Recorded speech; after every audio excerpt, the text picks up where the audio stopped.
The nights are drawing in, there's a distinct chill in the air, the leaves are turning reddy brown, and Halloween is almost upon us. Yes, today on Dragon's Teeth, we're taking a look at our plans for autumn.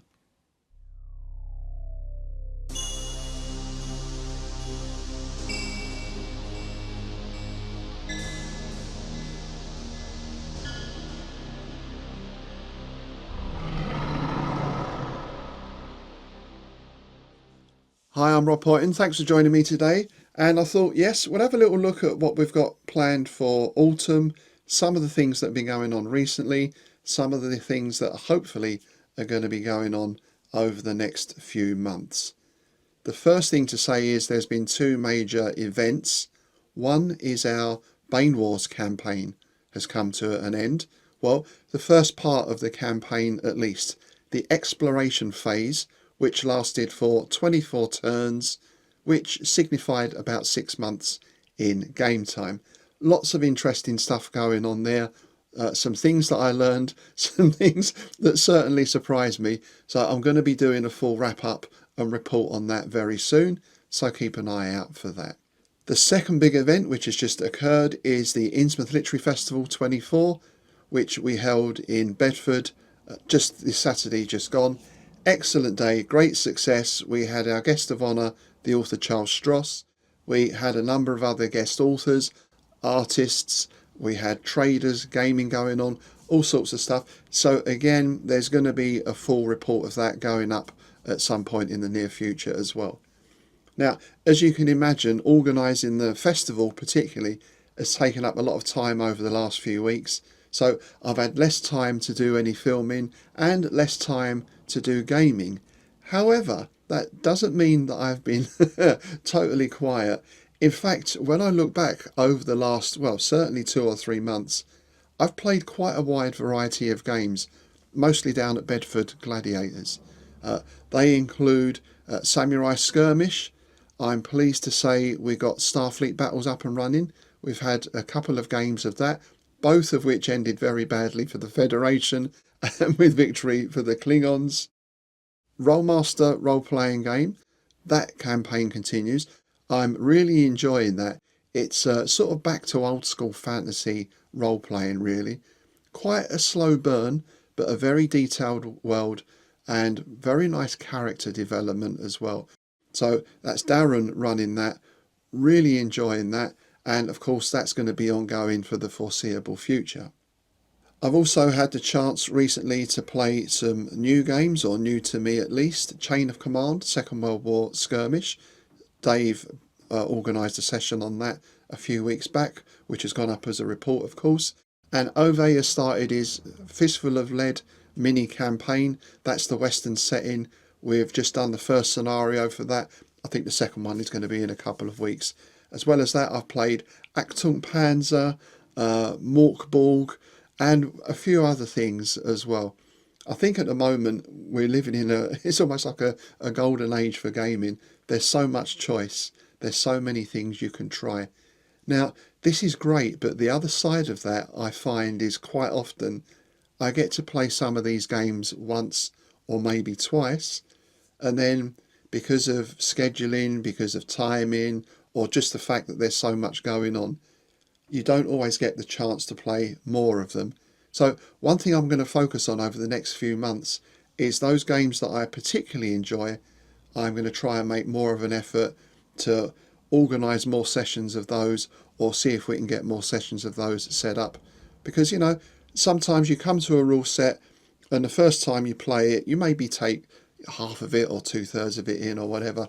But unless you play continuously, you don't really get a chance to dig in deep and learn all the little wrinkles, you know, all the little bits and pieces that can make a game so rich. So that's one plan. Now, I mentioned Ove a moment earlier at Bedford Gladiators. He's running the mini Western campaign, which is going to run for 3 or 4 scenarios, I think. But he's also set up a role-playing session. This is going to be on Thursday evening.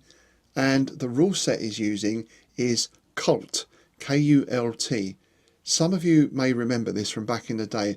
I know I had a copy of this back in the 80s, which I read but never actually played.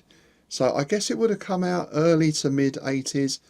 I'm pretty sure it was after Call of Cthulhu. It's in a similar vein in that it's a horror based game, but it's much more along the lines of Clive Barker. In fact, I think he's cited as a major influence in the rulebook. So if you think of a sort of Hellraiser type setup, then that's pretty much the atmosphere. We just had a character roll-up session yesterday. Already the mechanics seem very interesting because we don't have any of this usual roll 3d6 for your strength, your dexterity, your constitution. It works off a slightly different system from that.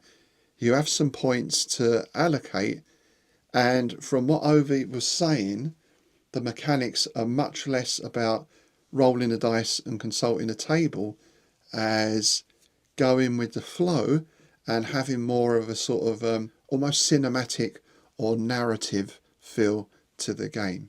So yeah, I'm looking forward to that, and of course I'll let you know how it's developing. For myself, the main project I'm going to be working on now is my set of fantasy skirmish rules. It's been very interesting over the last 6 months or so to play these different types of skirmish games, Samurai, Second World War, the Fistful of Lead. Now, those in particular were the closest to what I had in mind for my fantasy game, which is not necessarily two sides, but each player has a group or a little gang, if you like, of various characters, and they each have some specific objectives, which may or may not oppose or coincide with objectives of the other players. So it's not just a case of coming into town and having a shoot up. And this is what I like with Fistful of Lead. I think there were 4 groups. We each had a different objective. So I like the extra layer that gives a game. I guess it's going back to that idea of a narrative as well, rather than just have a battle, meet up in the middle of the board and have a shootout, which is fun in itself, of course. There's nothing wrong with that. So that's given me some ideas for my rules, which I'd say in my head they're about 80% done. I have started writing the rule book out now. The second thing, of course, apart from the rules, is I want to put some terrain boards together from that. So now I've got the ILF out of the way, and fittingly enough, as we're coming up into the Halloween season, I'm going to be constructing a haunted cemetery. That's going to be a graveyard, some buildings, well, I won't go too much into detail because some of it is going to be a surprise for the players. But of course, as I get those done, I'll be filming and uploading as I go along. Now, there is one other project that I'm very aware I started way back when I began the channel, and that is my Age of Sail, my Napoleonic naval warfare using the action under sail rules. I started well, but then the wind changed direction, and I've been trying to push into the wind ever since. Basically, what happened is I got the ships all painted up, and as you can imagine, although they're quite small models, each model comes with 3 or 4 masts for the sails, and of course those masts are specific to that ship. So I had them all separated. I had the little marker or the little sort of leaflet that came with each ship, and they were put into a tray with the sails, so everything was in the right order. Of course, disaster struck. The whole cabinet thing got knocked on the floor. Sails and masts went everywhere. So basically, I got some painted ships and I got a whole heap of sails, and now I've got to try and match them up. So that did sort of put a bit of an anchor onto proceedings, if you like, because it's one of those jobs. It's not difficult, I mean, it's fairly obvious the bigger masts go on the bigger ships. But even so, it's just one of those jobs where I've got to sit down and sort through this stuff. So I have been putting it off a bit. No longer. I'm definitely going to get that done this month, and hopefully we can get some action under sail games going as well. Once I've got all the ships made, all those sails put in place, I'll do a run through here on the channel of the rules, and then I'll take it down the club on a Monday night. So that's the game inside, and I've spoken a little bit about terrain there.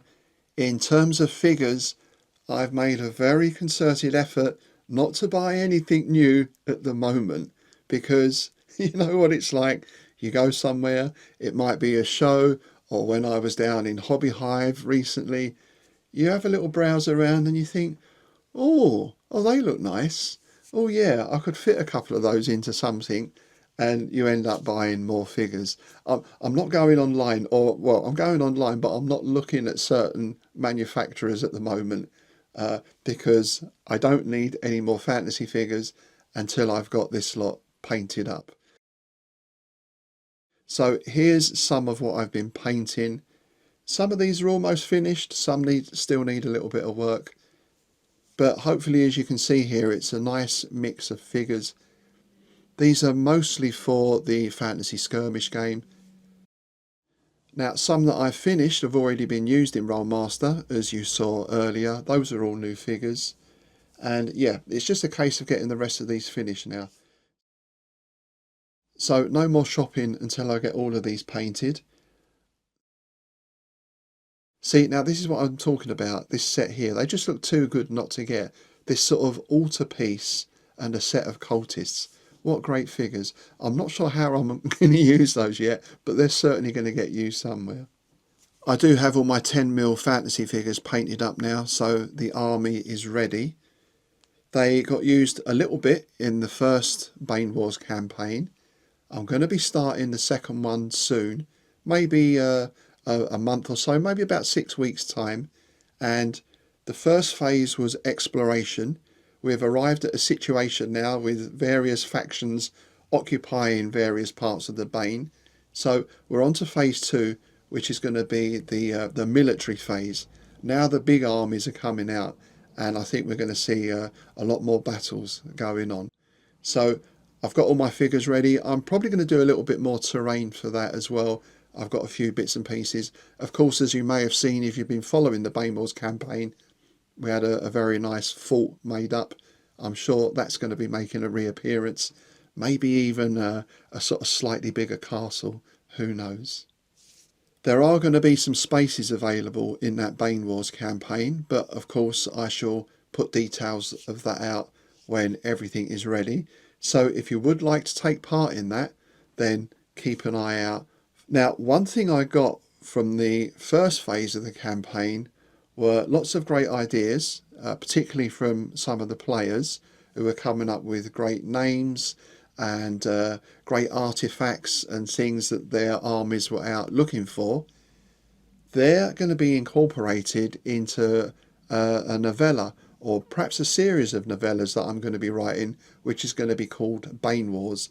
So that's going to be like a sort of written fictional account, if you like, of the campaign from the perspective of some of the different armies, from the perspective of the orcs, the elves, the humans, and of course those naughty vampires as well. So I've started work on that. I'm a few chapters in. Hopefully we can get that released sometime next year. Now, one other thing is that the campaign setting itself also worked very well. I was very pleased with how that came out.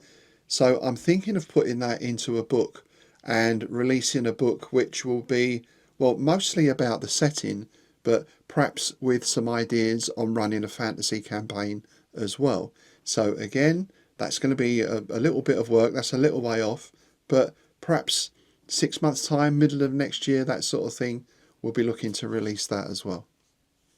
As far as the channel goes, I'm glad to see that it's steadily growing. I think we're up to about 300 subscribers now, or thereabouts. Hopefully that can continue. And I just want to say a big thanks to everyone who's not only subscribed to the channel, but has also spoken to me about it when I go out to different events, and of course sent in comments and questions and suggestions.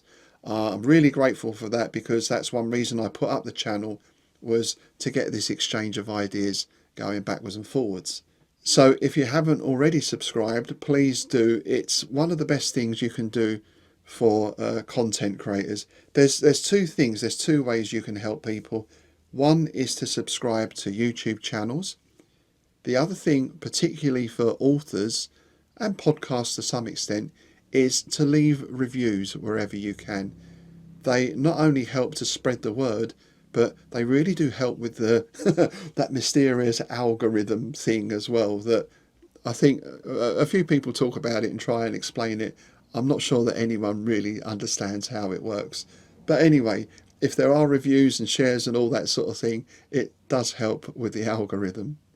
In terms of messaging and sharing ideas and chatting, of course, there's the YouTube channel. That's where I would say 95% of the comments come in. I did set up a Discord, but there's been virtually no activity on that, so I'm going to shut that down. Now, that's probably my fault to some extent, because Discord is still a bit of a mystery to me, to be honest. I don't quite get it. I was thinking about setting up a Facebook group, but I don't know. I'm used to Facebook. I know how that works, but I know a lot of people are coming off of it now. And does the world really need another Facebook group? But let me know what you think. I'll be very interested to hear what you think. Would you want to engage more with the Facebook group, with Discord, with things like Substack, or are you quite happy just posting here or sending me an email, that kind of thing? I'll be very interested to hear your thoughts. Okay, that's it for today. So that's what's been happening recently. There are some ideas for the autumn months ahead and into the winter, I suspect. I'm sure there's going to be something special coming out for Halloween. Halloween's a big deal in our house. My wife started making things. She's a very good crafter, my wife, a very good artist. So she's been making things and putting things up since about the beginning of September. The house is a bit like a sort of a Halloween shop or a Halloween cavern or something, but it's great. I love it. Oh, I just want to shout out for this T-shirt as well that I got at the ILF from Boswellian Artifacts. I'll put a link up to them in the show notes below. Some really great T-shirts, some really nice people as well. Okay, that's it for now. Thanks again for watching, and I'll see you soon.